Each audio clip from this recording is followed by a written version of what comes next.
Hello everyone, आपको स्वागत है मेरे चैनल फजोशी में। आप लोग कैसे हैं? आई होप कि आप लोग ठीक होंगे। तो चलिए हम अपनी स्टोरी की स्टार्टिंग करते हैं। लास्ट पार्ट में हमने देखा था कि वांग जी पूरी तरह से चेंज हो चुका था। वो अब एक प्योर वाइट ड्रैगन नहीं बल्कि एक वाइट और गोल्ड ड्रैगन का मिक्सचर था। वो बहुत खूबसूरत लग रहा था, बहुत ही ज़्यादा। उसको देखकर सबकी आंखें चौंधी आ गई थी, सबकी नज़र उसी पर थी। वैन कबीले वाले सारे बहुत शौक में खड़े थे कि ये क्या हो रहा है। उन्हें कुछ भी समझ नहीं आ रहा था। की नज़र बस वांग जी पर ही थी। वांग जी अब बहुत ज़ोर से ग्रोल करता है और उसका ग्रोल सुन के पूरे वैन कबीले वाले थरथराने लगते हैं। वांग जी अब अपने मुंह से आग निकालकर वैन कबीले की तरफ छोड़ता है, जिसको देखकर सारे बहुत डर जाते हैं और इधर उधर भागने लगते हैं। पर वांग जी नहीं रुकता, लगातार हमला करता रहता है। वांग जी को ऐसे देखकर अब सबके अंदर भी जोश आ जाता है और वो भी लड़ने लग जाते हैं। अब वांग जी सारे वैन कबीलों पर भारी पड़ रहा था और वैन रूहान, वैन चाओ और उस मंत्री को कुछ भी समझ नहीं आ रहा था कि आखिर ये क्या हो रहा है। वैन चाओ कहता है ये क्या हो गया, ये कैसे हो गया।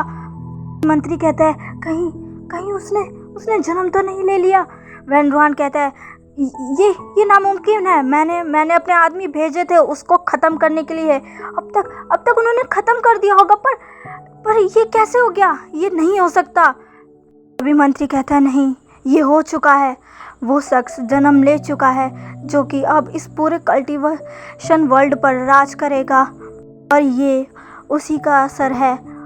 उस बच्चे ने अपने फादर को अपनी पावर दी है और अब वांग जी हम सबको छोड़ेगा नहीं।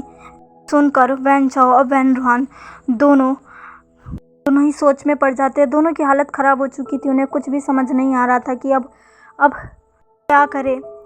धीरे धीरे अब विंग के फादर अपने पूरे फॉक्स फॉर्म में आकर अब सब पे हमला करने लगते हैं और धीरे धीरे अब वैन कबीला हारने लगा था और आखिरकार वैन कबीला पूरा हार चुका था और मंत्री वैन चाओ और वैन रूहान को बंदी बना लिया था। उनके सारे सैनिक मारे जा चुके थे। वो लोग अभी अपने घुटनों के बल बैठे हुए थे और वांग जी अब अपने ह्यूमन फॉर्म में आता है। उसकी आंखें गोल्डन थी और चमक रही थी। केजिंग अपने मास्टर के पीछे ही खड़ा था। वांग जी को देखकर वो तीनों ही थर थर कांपने लग गए थे। वांग जी बहुत गुस्से में लग रहा था। वांग जी को वैन चाओ को देखकर बार बार उसकी कई बात याद आ रही थी कि कैसे वो विंग के बारे में अब शब्द बोल रहा था। वांग जी अब अपनी तलवार निकालता है और एक ही बार में तीनों के सर उनके धड़ से अलग कर देता है और उन तीनों को ही मार डालता है। और दूसरी तरफ विंग को अब होश आ चुका था। विंग को जैसे ही होश आता है उसका हाथ उसकी बेली पर जाता है जो कि अब फ्लैट हो चुका था। विंग घबरा जाता है, वो घबराहट में उठता है पर उसकी बॉडी में बहुत पेन होने लगता है, जिसकी वजह से विंग फिर से बेड पर गिर जाता है। उसके पास शाओ बैठा था। शाओ विंग को देखते ही उसके पास जाकर उसे थामता और कहता है विंग, तुम्हें ऐसा नहीं करना चाहिए, तुम्हारी हालत अभी ठीक नहीं है। विंग कहता है मेरा बेबी शाओ, मेरा बेबी। शाओ कहता है वो बिल्कुल ठीक है, उसे कुछ भी नहीं हुआ विंग, तुम चिंता मत करो, वो बिल्कुल ठीक है। विंग कहता है मुझे उसे देखना है, मुझे उसे देखना है शाओ, मैं उसे देखना चाहता हूँ, कहाँ है वो, कहाँ है। तभी विंग की मॉम विंग के बेटे को लेकर रूम में आ जाती है, जिसे उन्होंने एक कपड़े में लपेट रखा था। वो बच्चा सच में बहुत खूबसूरत था। उसे देख के ही सबकी आंखें चमक गई थी, इतना खूबसूरत। उसकी आंखें बिल्कुल वांग जी जैसी थी, लेकिन उसके लिप्स बिल्कुल विंग के जैसे थे और उसके लिप्स के नीचे एक मोल भी था बिल्कुल विंग की तरह। विंग की मॉम एक स्माइल के साथ विंग के पास आती है और विंग से कहती है ये रहा तुम्हारा बेबी। वो विंग के बेबी को उसके हाथों में दे देती है। विंग जैसे ही अपनी बेबी को अपने हाथों में लेता है उसके आंखों से आंसू निकलने लगते हैं और वो उसके फोरहेड पर एक किस करता है और उसे गले लगाकर कहता है मेरा बेबी। शाओ और क्वीन विंग को देखकर मुस्कुरा रहे थे। तभी विंग कहता है माँ। क्वीन कहती है हाँ क्या हुआ विंग? विंग कहता है माँ वांग जी कहाँ है? क्या वो अभी तक नहीं आया? वांग जी ठीक तो है? सुनकर शाओ और क्वीन दोनों ही चुप हो जाते क्योंकि उन्हें भी नहीं पता कि आखिर वहाँ क्या हो रहा है। वो भी बहुत ही ज़्यादा चिंता में थे। लगातार शाओ और क्वीन से पूछ रहा था पर उन्हें कोई भी जवाब नहीं दे रहा था। तभी गेट के पास से एक आवाज़ आती है, विंग। विंग उस तरफ देखता है तो वहाँ पर ई खड़ा था। ई अंदर आते हुए कहता है, विंग तुम्हारी तबीयत अभी ठीक नहीं है, तुम्हें ज़्यादा टेंशन नहीं लेना चाहिए। विंग कहता है, ई तुम यहाँ? ई कहता है, विंग मैं तुमसे मिलने आया था, मैं यहाँ तुम्हारी रक्षा करने आया था। वो लोग जिन्होंने तुम पे हमला किया था वो वैन कबीले से थे और वो पकड़े जा चुके हैं। उन्होंने अपना गुनाह कबूल कर लिया है। विंग कहता है, वैन कबीले से? पर वो मुझे क्यों मारने आए थे? ई कहता है, वो तुम्हें नहीं तुम्हारे बेबी को मारने आए थे। विंग अपने बेबी को कस के पकड़ लेता है और कहता है, क्या? ई कहता है, उन्हें वैन रूहान ने भेजा था तुम्हें और तुम्हारे बेबी को मारने के लिए। ई कहता है, पर तुम चिंता मत करो, वो लोग अब पकड़े जा चुके हैं। विंग कहता है, पर वांग जी का क्या? वो कहाँ है? ई के पास भी अभी कोई भी जवाब नहीं था, इसलिए वो कुछ भी नहीं कह पाता। वो कहता है, विंग तुम चिंता मत करो, सब ठीक ही होगा। विंग कहता है, नहीं मुझे वांग जी के पास जाना है, मैं वांग जी को देखना चाहता हूँ, मैं वांग जी के पास जाना चाहता हूँ। और वो बेड से उठने लगता है। शाओ और क्वीन कहती है, विंग ये तुम क्या कर रहे हो? विंग कहता है, मुझे वांग जी के पास जाना है, मुझे वांग जी के पास जाना है, वहाँ मुझे छोड़िए, मुझे वांग जी के पास जाना है। और ऐसे कहकर वो भागने लगता है।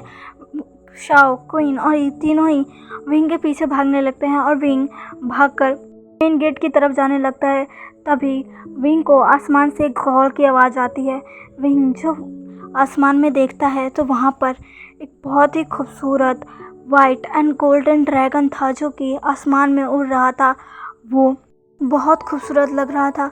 विंग उसे देखकर देखता ही रह जाता है।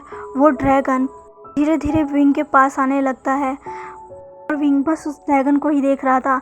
अब वो ड्रैगन धीरे धीरे ज़मीन पर आ जाता है। विंग उसे ही देख रहा था, उसे पहचान भी नहीं पा रहा था।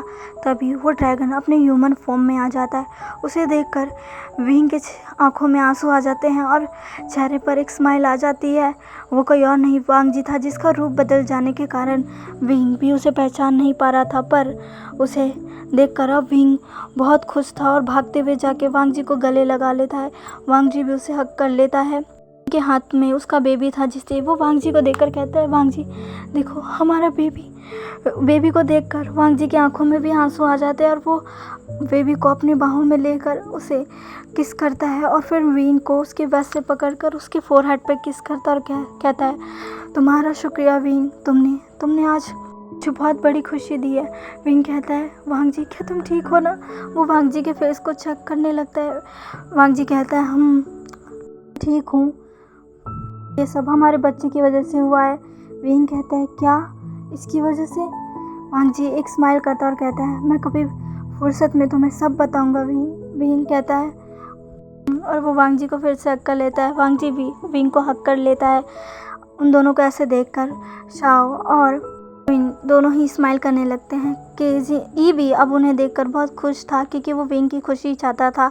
अब यहाँ से 1 साल बीत जाते हैं। वांग जी को अब कुल प्रमुख बना दिया गया था और विंग को वहाँ की फुरैन शाओ और केजिंग ने भी आपस में शादी कर ली थी और शाओ अभी प्रेग्नेंट था। विंग का बच्चा 1 साल का हो गया था और वो विंग को बहुत तंग किया करता था। विंग जब भी उसको डांटता, वांग जी उसे बचा लेता और विंग फिर वांग जी पर गुस्सा करने लगता कि उसकी वजह से वो बिगड़ रहा है।